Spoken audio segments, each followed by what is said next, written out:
The dust of Tres Piedras rose in slow, ugly clouds that clung to everything like old regret. It covered the cattle pens, the dirty saloon porch, and the faces of the men gathered for the auction under the burning New Mexico sun. The heat made the air shimmer, and the whole miserable place felt like a trap. Ayanna stood on a rough wooden platform made of broken freight pallets. Her hands were tied behind her back with rope so tight it had rubbed her skin raw. A dark bruise marked her jaw, shaped like a thumb. She kept her chin high anyway. She would not bow. She would not show fear. She was one of a dozen native girls dragged here after raids and massacres, taken from different tribes, survivors turned into trophies. Men stared at them like they were animals. Some laughed, some whispered, some waited with hunger in their eyes. Sipes, the auctioneer, wiped the sweat from his greasy forehead. He had tobacco stuck in his teeth and a voice that scraped like gravel. "Look here, gentlemen," he called out. "Strong girls, hard workers, and warm on a cold night. No papers, no trouble. What am I bid?" The crowd pushed closer. Miners with coal-black hands, ranch hands with sunburned faces, drifters who hadn't washed in months. They smelled of whiskey, loneliness, and something darker. Ayanna kept her eyes on the mountains. She clung to the memory of her tribe, her father's voice, her mother's stories. Her people had taught her pride. Even now, covered in dust, dressed in torn clothes, she stood like a daughter of a chief. One by one, the girls were sold. $1, $1.50. 75 cents. A small, crying girl went for almost nothing. Each sale felt like another piece of the world breaking. Then Sipes grabbed Ayanna's arm and shoved her forward. "And this one," he said. "Apache. A wildcat.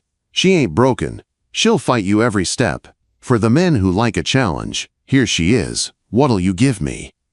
The men laughed. 50 cents, someone called. 50, for her, Sipes barked. "She'll slit your throat in your sleep, Jeb." "Maybe I won't sleep," Jeb cackled. Ayanna stared straight ahead. She refused to look at the crowd. She refused to let them see her anger, her fear, her hunger. Inside her, rage burned like a cold stone. They wanted to make her less than human, but she would not break. 50 cents once, Sipes called. Then a voice cut through everything. $2. The whole crowd turned. Even Sipes blinked in surprise. A tall cowboy stood near the water trough. He hadn't been there a moment ago. Or maybe he had, standing quiet like a shadow. His hat was low on his forehead. His clothes were simple. Canvas coat, worn boots, a faded shirt. But the scar on his face set him apart. A pale line running from his cheekbone to his jaw. Sipes grinned. "Well now, Silas McCrae, didn't take you for a man of taste. $2 it is. Anyone say 2 1/4? No one spoke. Men shifted, muttering under their breath. What the hell's he want with an Apache? Knew he was strange. "Engine lover." Silas ignored them. He walked forward, slow and steady. He placed 2 silver dollars on the table. The coins clinked. The sound was final. "Sold," Sipes said quickly. "She's yours, Silas. Good luck." Quote. Silas stepped onto the platform. Ayanna tensed. This was the moment. The first strike. She waited for the blow. But it didn't come. He didn't grab her. Didn't shove her. Didn't touch her skin. Instead, he pulled a knife from his belt and reached behind her. With one clean slice, he cut the ropes. They fell to the ground like dead snakes. Ayanna rubbed her burning wrists. She stared at him with pure hatred. He nodded toward the ground. "Get down." She stayed still. Her voice came low, rough from thirst. "You'll regret this." He didn't blink. "I won't obey," she said. Silas McCrae didn't argue. He didn't threaten her. He turned and walked toward his horse, expecting she would follow. For a moment she considered running. But the crowd watched her like vultures. If she fled, they would catch her, hurt her, maybe kill her. She slid off the platform. Her legs almost gave out. She hadn't eaten in 2 days. Silas cupped his hands, offering to lift her onto the horse. It was not an order. It was an unexpected sort of gesture, almost respectful. She slapped his hands away. He sighed, not angry, just tired. Then he picked her up by the waist, strong hands but not cruel, and set her sideways on his bay horse. She froze, shocked. He didn't mount. He walked. He led the horse straight through Tres Pedras. Men stared. Women whispered. Children pointed. Silas ignored all of them. Ayana sat tall. She held her chin high. She did not look at anyone. She kept her dignity because it was the last thing she owned. They left the town behind and traveled into the open desert. The sun sank into orange and violet. The world turned cold. Silas did not speak. He did not touch her again. When he made camp, he gave her jerky and water. She ate like a starving wolf, too hungry to pretend pride. He slept far from her, wrapped in his own blanket. He didn't tie her. He didn't watch her. He didn't treat her like property. She stayed awake for hours, confused, angry, and afraid of what she didn't understand. Silas McCrae was not the monster she expected, and that frightened her more than anything.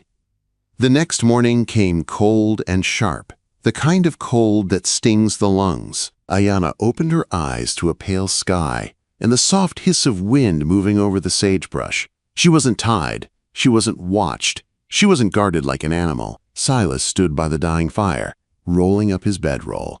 He didn't glance at her, didn't ask if she had slept. He only said, "We move." Ayana stayed sitting, waiting for an order that never came. He simply walked toward the horses. It unsettled her more than any threat. A man who owned a woman acted different. He demanded, he controlled, he took. Silas did none of that. She followed him because she had no choice. The desert had wide teeth and no mercy. They traveled in silence. The sun rose slow and hot. Ayana watched Silas from the saddle. He walked beside the horse every mile, never once climbing up to rest. She didn't know if it was pride or punishment, but he stayed on his feet like he didn't deserve comfort. When the sun reached its highest point, she tried to escape. He had turned his back for a moment to check the mule's packs. Ayana slid off the horse and bolted across the wash. Her bare feet hit the hot dirt. Her breath burned her throat. She made it 10 steps. Silas caught her by the arm and spun her around. He didn't hit her. He didn't drag her. He only pointed back at the horse. "Get on." Her cheeks burned with anger and shame. She climbed back up, her body shaking. They didn't speak the rest of the day. On the third day, she tried again. She waited for a better moment this time. They were near rocks and brush. She slipped away on foot, using the terrain to hide herself. She almost got far enough to vanish. But Silas knew the land. He knew the shadows. He knew the mistakes. He cut her off and met her on a ridge. She tried to dodge him, but her foot slipped on loose gravel. They tumbled together in the dust. She fought like a wild thing. She scratched his face. She kicked. She bit. She tore at him with everything she had left inside her.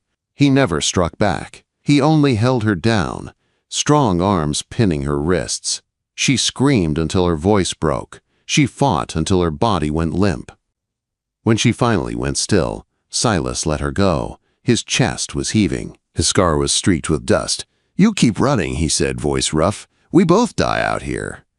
She hated him, hated that he was right, hated the truth in his voice. He made her walk back. Her legs shook. Her pride burned. They traveled on. The land changed from red dirt to broken stone. A strange, heavy stillness fell over the world. The air turned thick.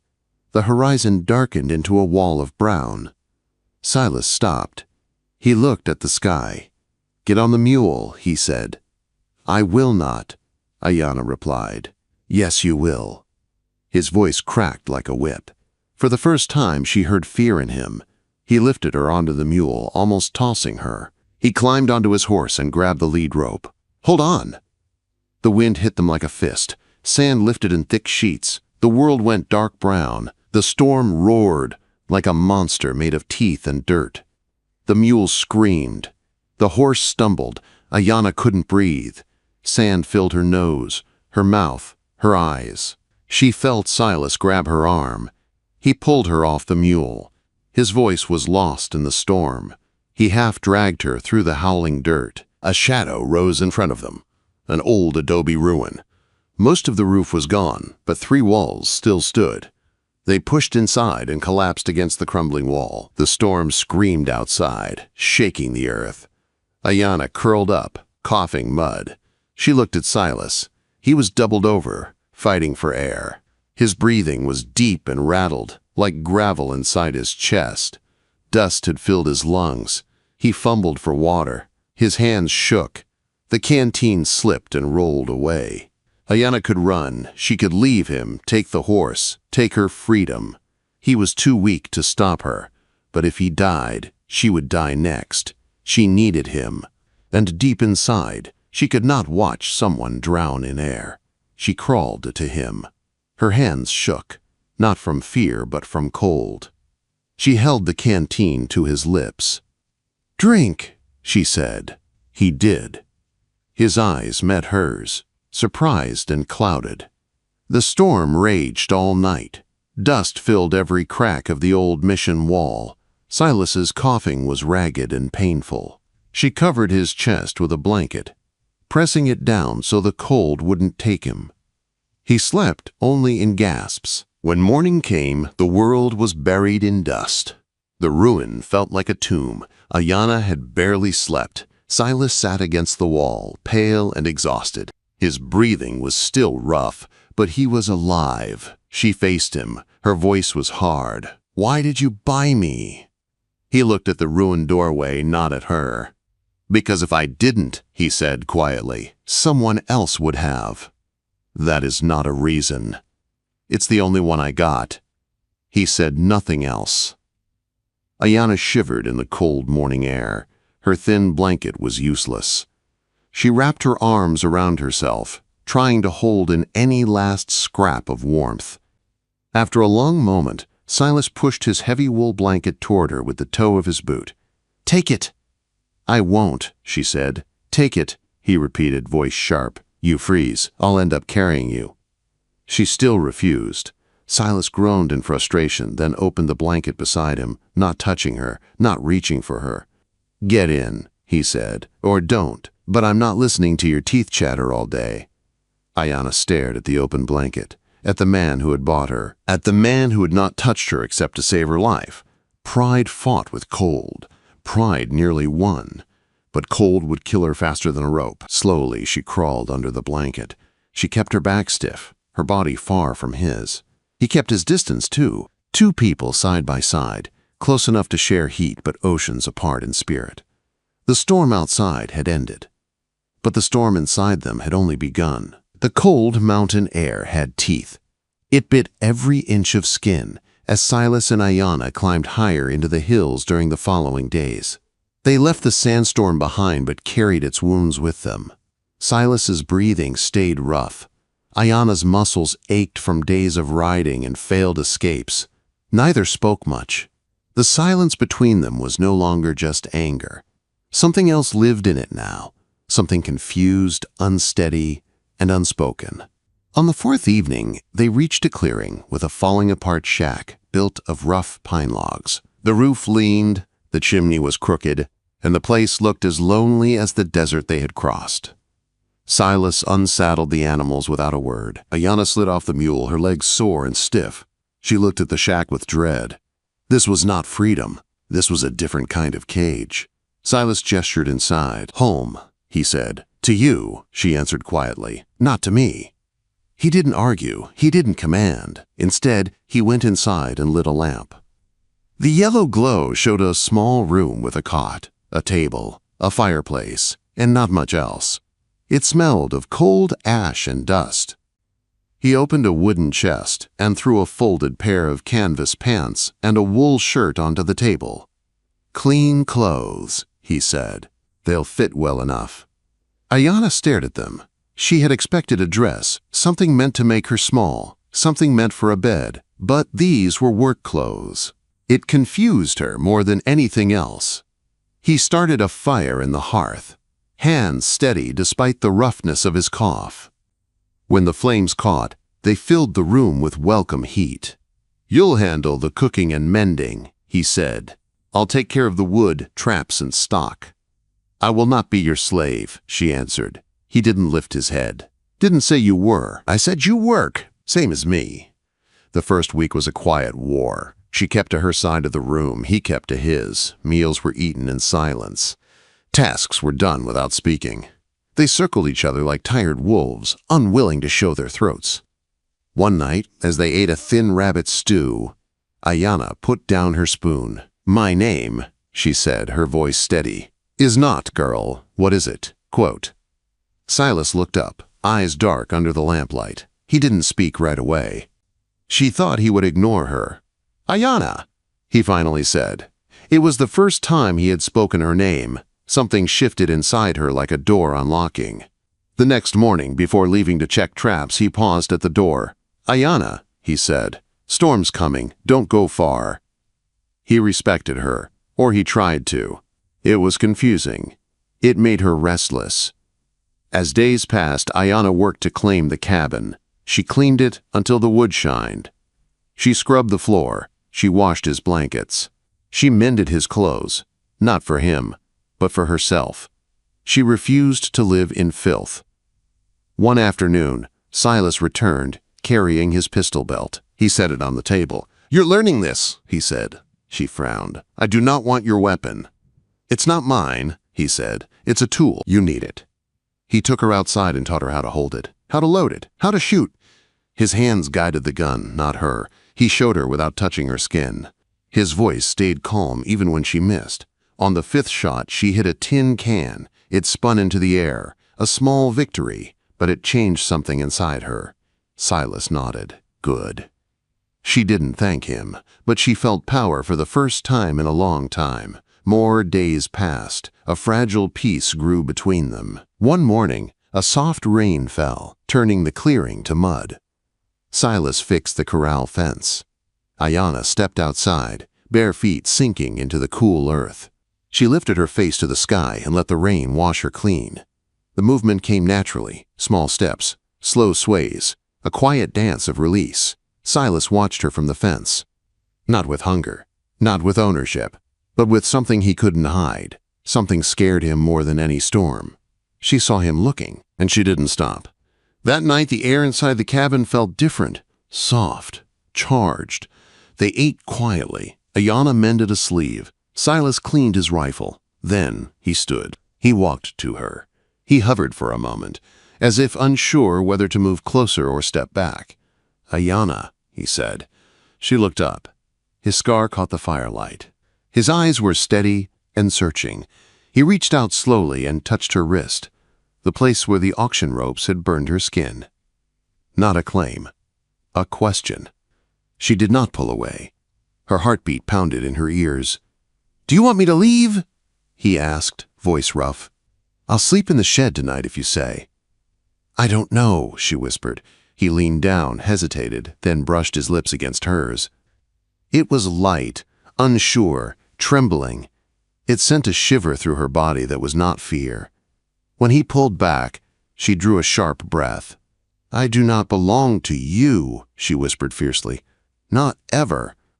"I know," he said, his voice soft, "and I don't deserve you." 3 days later, the world came for them. 4 hunters rode into the clearing while Ayanna was hanging dried meat, drunk, armed, dangerous. Silas stood in front of her, rifle low.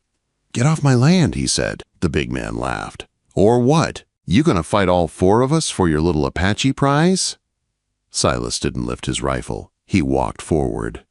When the man swung at him, Silas stepped inside the punch and hit him once. Only once. The crack of bone echoed through the trees. His knuckles split open. Blood dripped down his hand. The other men froze. Fear replaced their drunken courage. "Get him and get out," Silas said. They grabbed their bleeding friend and left, shouting promises of revenge. Inside the cabin, Ayanna cleaned Silas's hand with herbs and cloth. She worked without speaking. Her fingers brushed his scar. He closed his eyes. "You killed men before?" she asked quietly. "Too many," he whispered, "most for nothing." "What about today?" He looked at her. That was for something. That night, Ayana dreamed of snow, soldiers, and loss. She woke with a cry stuck in her throat. Silas knelt beside her. He touched her shoulder gently. "You're safe," he whispered. She broke. She clung to him, shaking. He held her. No demands, no questions, just steady warmth in the dark. The next days were different, soft, careful, like they were walking towards something neither understood yet. But the world didn't forget them. The hunters spread word. Lies were spoken. A sheriff rode into town with a bounty poster naming Ayana a murderer. Silas went for supplies. Ayana followed secretly. She arrived in time to save his life, firing the shot that shattered a saloon window and the trap meant to kill him. They fled on horseback under gunfire. Run, ride, survive. Together. They crossed deserts, mountains, and canyons. Hunger gnawed at their ribs. Heat stole their breath. Ayana collapsed in the sun. Silas carried her until his legs nearly broke.